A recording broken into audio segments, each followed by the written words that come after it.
તાત્કાલિક એફઆઈઆર દાખલ કરવામાં આવે અને એ એફઆઈઆર મજબૂત હોવી જોઈએ.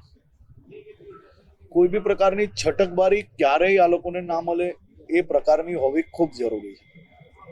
એટલે એ પ્રકારની એફઆઈઆર બને અને આમાં કોઈ બી બચી ના શકે.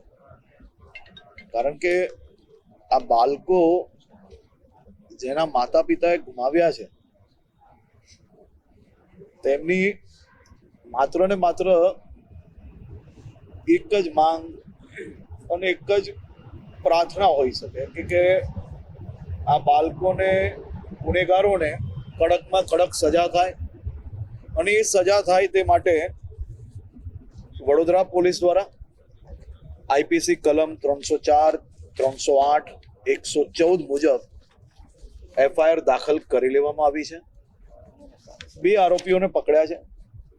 એક આરોપી હોસ્પિટલમાં દાખલ છે અને બીજા જે કોઈ આરોપીઓ છે તે લોકોને પકડવા માટેની અલગ અલગ ટીમો મુખ્યમંત્રી શ્રી અહીંયા પહોંચ્યા તે પહેલા બની ગઈ છે અને અલગ અલગ ટીમોએ જે સ્થળો પર તપાસ કરવું જોઈએ અને જ્યાં કંઈક શોધખોળ કરવી જોઈએ ત્યાં અલગ અલગ આ 9 ટીમો લાગેલી છે.